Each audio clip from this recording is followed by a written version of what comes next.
again say how proud we are, and I am, of our police, fire, and EMS. Our public safety professionals did a tremendous job, a job where they were moving quickly and bravely to make sure that lives were saved. There were lots of acts of heroism on Sunday morning. I also want to say a special thank you to the victim services of the Austin Police Department for the role that they're playing. They are doing their typical outstanding job. I thank our federal partners on behalf of the City of Austin, all of them. I want to reiterate our appreciation of their professional work. And of course, this investigation is still ongoing, but we deeply appreciate their being involved. I know that the people of Austin, Texas continue to hold the victims of this horrible tragedy in their thoughts and prayers. And then that leads me to also wanting to say a special thanks to the healthcare workers that have played such an important and prominent role in addressing the needs of Austinites after this tragedy.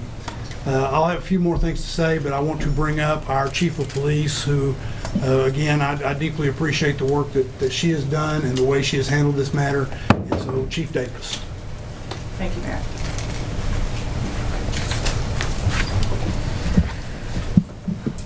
The last 34 hours have been some of the most challenging in my career. This has been difficult for our community, devastating to the impacted families, and challenging to our APD family. I want to thank our federal partners, Special Agent in Charge, and the evidence response team with the FBI. APD could not do this alone. We are still in the early hours of this investigation. This is a complicated and large crime scene. Our priority is finding answers and the motives behind this crime. I want to thank everyone that has supported our communities and this response. Families will need this in the days ahead. I also want to thank victim services that have come in addition to APD's victim services. That includes FBI, the Travis County District Attorney, and multiple calls of people wanting to help. I cannot imagine the grief, pain, and loss these families are feeling today, and my heart is with them. Savitha, Sean, and Ryder Harrington. To the impacted families that are still waiting for answers, we are here for you. A family resource center is being stood up, as we know numerous people have been affected by this, and we're daily, hourly, getting calls of people that have been victimized by this. The department will be releasing information soon on what that looks like. When I arrived on this scene, again, it was complex and very large. The work being done by the Austin Fire Department, the Travis County Emergency Medical Service, and APD was quite impressive. Once the initial scene was secured, we reached out to our federal partners to assist in this resource-intensive scene and to address concerns of potential terrorism. We are working in tandem with the FBI, conducting numerous interviews and gathering evidence. If you can imagine, we have over 150 witnesses to this event that we are working with the FBI.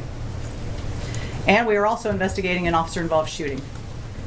As I have committed in the past, in any officer-involved shooting, we will be releasing info as quickly as possible. Later this week, potentially Thursday, we'll be releasing body-worn camera of this event, as well as information on the suspect, including criminal history. Again, we are making, and I want you to know that we are making tremendous, significant progress in this case, but it will take time. In closing, I want to take a minute, as the mayor, echo the mayor, and talk about just the fantastic work that the Austin Police Department with the Travis County Emergency Medical Services did here. Multiple lives were saved. You know, in Texas, we are fortunate to have the Advanced Law Enforcement Rapid Response Training Center, and that's the Alert Center through Texas State University. And that training, there is no doubt that in that coordinated response with EMS saved lives this night. Mayor, I'll turn it back to you.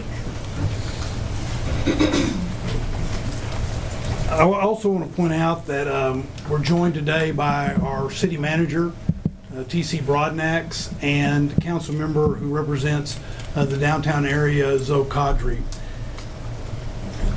Before we take your questions, I want to say that we recognize that this is a very traumatic moment in our city. But when I talk about being proud of APD and fire and EMS, I want to also say how proud I am in how the people that are this city have reacted with such great compassion. We are all mourning together and grieving as a group, but we're seeing tremendous compassion and love coming out of the people of Austin. And so I urge everyone at this moment of trauma to reach out to each other and take care of each other and take care of our home. Be with each other. While this is a dark moment, our people are creating a lot of light in Austin, Texas. And what we do for each other matters. So now we're happy to, if there's a few questions, to take a few questions. We're going to start over here. We can start over here and then we'll go here. Yeah, has this impacted any plans, security plans for South by Southwest? It has not. You know, we have a press conference, I believe, next Thursday for our spring festival season. And certainly as we look at Austin and what makes Austin so great are those events. We are a major city police department and we go in best practices. I feel confident that the resources we have in play, South by Southwest, will continue on and it will be a safe festival season. Do we know how the suspect acquired these guns and whether they were acquired legally? The guns were required legally. I believe in 2017 out of San Antonio they were purchased.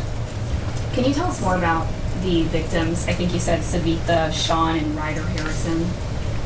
Ryder Harrington. Yes. Harrington. Okay. Can you tell us more? Are they UT students? I think Ryder was a Texas Tech student. I don't know as far as what school they went to. That is certainly something that we can look into. But they were young. I believe Ryder was maybe 22 and Savitha 24 or 20 respectively.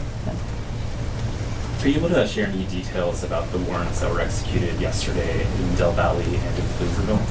So anytime that you're doing an investigation like this, it's going to lead to search warrants. And so those warrants were based off information of where this person lived, addresses where he congregated, and evidence was taken from that.